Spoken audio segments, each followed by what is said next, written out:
Assalamualaikum warahmatullahi wabarakatuh. Halo semuanya, saya Farani Cahyadira Putri. Di sini saya akan menjelaskan tentang laporan keuangan fiskal badan. Baiklah, kita masuk ke materi yang pertama, yaitu koreksi fiskal. Jadi, koreksi fiskal itu sendiri merupakan kegiatan dalam pencatatan pembetulan penyesuaian yang dilakukan oleh wajib pajak. Sebelum dilakukan koreksi fiskal, seorang wajib pajak dihimbau untuk mengetahui kebijakan fiskal yang berlaku. Nah, koreksi fiskal itu biasanya muncul karena adanya perbedaan dalam penempatan atau pengakuan penghasilan dalam biaya dalam laporan keuangan, akuntansi komersial dengan akuntansi pajak. Nah, tujuan dari koreksi fiskal ini yaitu untuk mengoreksi dan membaca kembali perbaikan draft pajak. Nah, sebab beban pajak sebelum disetorkan akan mengalami rekonsiliasi fiskal lebih dahulu. Dengan begitu diharapkan tidak terjadi kesalahan dalam melakukan perhitungan pajak. Nah, fungsinya itu untuk pengecekan draft pajak sebagai alat untuk memenuhi draft laporan untuk meminimalisir salah hitung pajak. Nah, kita masuk kepada jenis koreksi pajak. Jenis koreksi fiskal. Nah, dalam peraturan perpajakan Undang-Undang Nomor 36 disebutkan koreksi fiskal dibagi menjadi dua sebagai berikut.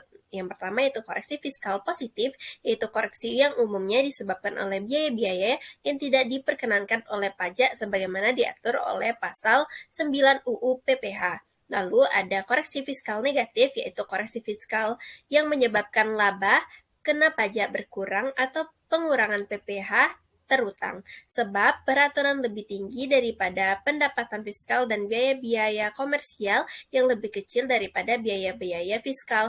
Nah, penyebabnya dari munculnya koreksi negatif ini yaitu penghasilan yang dikenakan PPH final dan penghasilan yang tidak termasuk objek pajak tetapi termasuk dalam peredaran usaha yaitu PPH pasal 4 ayat 2, selisih penyusutan amortisasi komersial di bawah penyusutan amortisasi fiskal dan penyesuaian fiskal negatif lain. Nah, kita masuk kepada rekonsiliasi fiskal.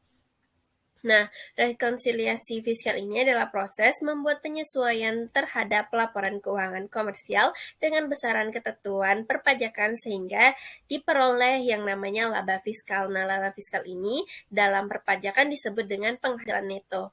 Nah, kita masuk kepada penyebab perbedaan laporan keuangan komersial dan laporan keuangan fiskal. Nah, jadi untuk penyebab perbedaannya itu adalah perbedaan prinsip akuntansi, ada perbedaan metode dan prosedur masing-masing akuntansi, dan perbedaan perlakuan dan pengakuan penghasilan dan biaya.